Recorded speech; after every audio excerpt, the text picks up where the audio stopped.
நிறைமாத கர்ப்பிணியான பெண் காவலர் ஒருவர் காவல் நிலையத்திற்கு பணிக்காக சென்றபோது கார் மோதி உயிரிழந்த சம்பவம் மனதை ரணமாக்கி இருக்கிறது. அது தொடர்பான செய்தி தொகுப்பை தற்போது பார்க்கலாம்.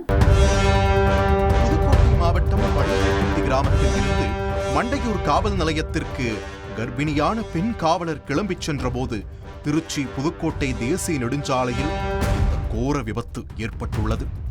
பள்ளத்துப்பட்டியைச் சேர்ந்தவர் விமலா. இவர் மண்டையூர் காவல் நிலையத்தில் காவலராக பணிபுரிந்து வந்திருக்கிறார். இவரது கணவர் வெளிநாட்டில் வேலை பார்த்து வருகிறார். இவர்களுக்கு 2ஆம் வகுப்பு படிக்கும் ஒரு மகனும் உள்ளார். இந்த சூழலில்தான் 9 மாதம் நிறைமாத கர்ப்பிணியான விமலா தினமும் மண்டையூர் காவல் நிலையத்திற்கு பைக்கில் போய் வந்திருக்கிறார்.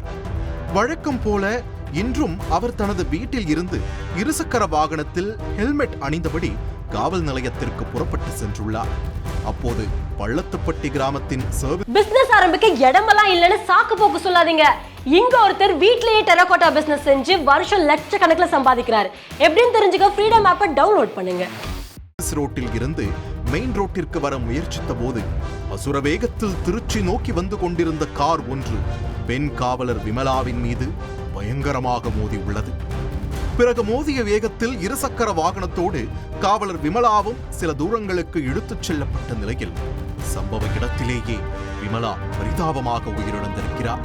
தொடர்ந்து இந்த வாரத்திலே இதோடு கிட்டத்தட்ட ஒரு 4-5 விபத்துக்கள், சாலை விபத்துக்கள் மிக கொடூரமாக நடைபெற்றுக் கொண்டிருக்கின்றது. இது தொடர்பாக தகவல் அறிந்து வந்த மண்டையூர் போலீசார் விமலாவின் உடலை கைப்பற்றி பிரேத பரிசோதனைக்காக அனுப்பியுள்ளனர்.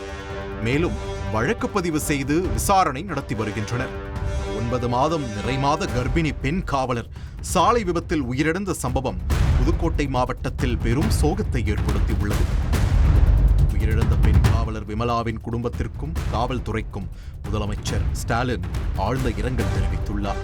அத்துடன் உயிரிழந்த பெண் காவலர் விமலாவின் குடும்பத்திற்கு 25 லட்சம் ரூபாய் நிவாரணம் அறிவித்துள்ளார். இன்னும் சில நாட்களில் குழந்தையை பெற்றெடுக்கப் போகிறார், தாயாக போகிறார் என்று ஆவலுடன் எதிர்பார்த்து இருந்த இவரின் குடும்பம் இப்போது கண்ணீர் கடலில் ஆழ்ந்திருக்கிறது. தந்தி டிவி செய்திகளுக்காக புதுக்கோட்டை செய்தியாளர் சுந்தர்.